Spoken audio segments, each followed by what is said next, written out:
Hi everyone. आज हम Hindi chapter का चैप्टर नंबर 6 एक लेख और एक पत्र जो लिखा गया है भगत सिंह के द्वारा।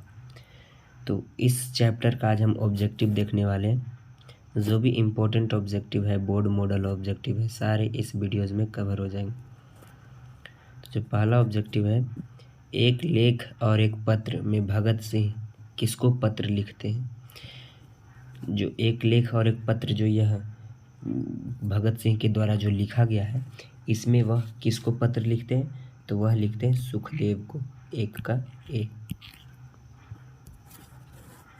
दूसरा नंबर है एक लेख और एक पत्र शीर्षक पाठ के लेखक कौन है, तो यह है भगत सिंह।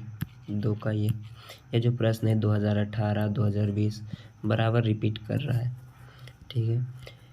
तीसरा नंबर प्रश्न है भगत सिंह का जन्म कहाँ हुआ था, तो भगत सिंह का जो जन्म हुआ था वह हुआ था बंगा चक नंबर 105 गुजैरा ब्रांच लायलपुर पाकिस्तान, ठीक है।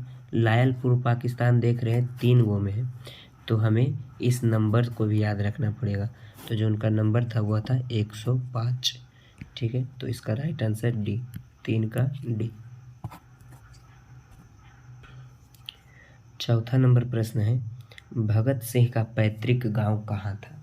पैतृक गांव जहाँ पे हुए उनके माता पिता रहते थे, तो वह था खटक कला पंजाब। 4 का ए। पांचवा नंबर प्रश्न है भगत सिंह के माता पिता का क्या नाम था, तो जो भगत सिंह थे उनके माता पिता का नाम था विद्यावती एवं सरदार किशन सिंह। माता का नाम था विद्यावती और पिता का नाम सरदार किशन सिंह। छठा नंबर प्रश्न है भगत सिंह के पिता और चाचा किसके सहयोगी थे। जो भगत सिंह थे, भगत सिंह के जो पिताजी थे और उनके जो चाचा थे वह किसके सहयोगी थे, तो वह सहयोगी थे सुखदेव के। किसके? सुखदेव के। इसका राइट आंसर डी। से इस प्रश्न में हमें डाउट लग रहा है, आप एक बार चेक कर लीजिएगा। भगत सिंह की कृतियाँ कौन सी है, ठीक है। तो भगत सिंह की कृति है ये सभी, मतलब पंजाब की भाषा तथा लिपि की समस्या, विश्व प्रेम, युवक मैं नास्तिक हूँ, अछूत समस्या, विद्यार्थी और राजनीति। यह जो विद्यार्थी और राजनीति है इनका बहुत ही महत्वपूर्ण है। सत्याग्रह और हड़तालें, बम का दर्शन, भारतीय क्रांतिकारी का आदर्श, ये सब। और यह जो मैं नास्तिक हूँ यह भी उनका बहुत अच्छा और कह सकते हैं बहुत ही बड़ा पुस्तक है, बहुत ही बड़ी बात कही है इसमें उन्होंने। तो इसका हो जाएगा डी नंबर, उपयुक्त सभी। जो 8वां नंबर प्रश्न है भगत सिंह की लिखी पुस्तकें जो अप्राय है, जो क्या है, अप्राय है, तो इसका राइट आंसर हो जाएगा 8 का डी। समाजवाद का आदर्श, आत्मकथा, मौत के दरवाजे पर, भारत में क्रांतिकारी आंदोलन का इतिहास, उपयुक्त सभी। तो 8 का हो जाएगा डी नंबर।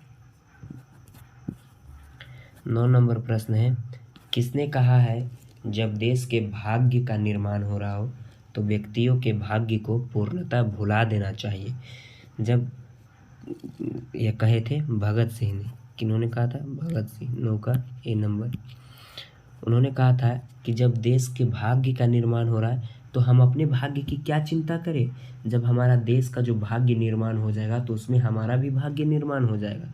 इसीलिए कहे थे कि जब देश का भाग्य निर्माण हो रहा हो तो व्यक्ति के भाग्य निर्माण की चिंता को भुला देना चाहिए। 10वां नंबर प्रश्न है हास्य पद शब्द के प्रत्यय को बताएं। तो वो हो जाएगा, एक देखिए यहाँ पर हास्य एक शब्द बन रहा है और एक आस्पद, तो क्या हो जाएगा 10 का बी नंबर, आस्पद।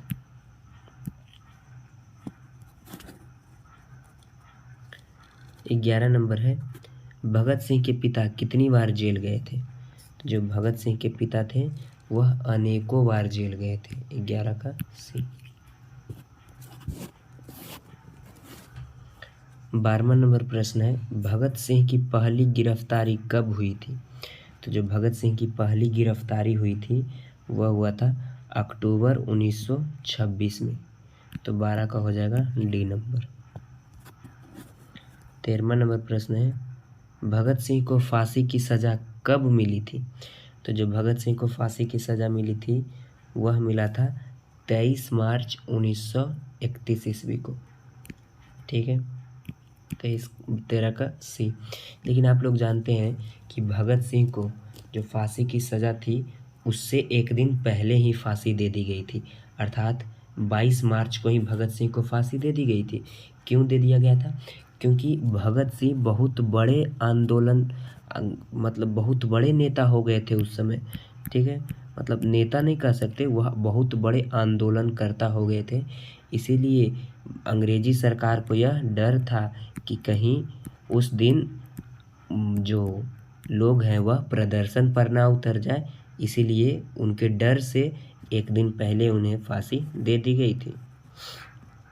14 नंबर प्रश्न है, किस पाठ की उक्ति है केवल कष्ट सहकर ही देश की सेवा की जा सकती है?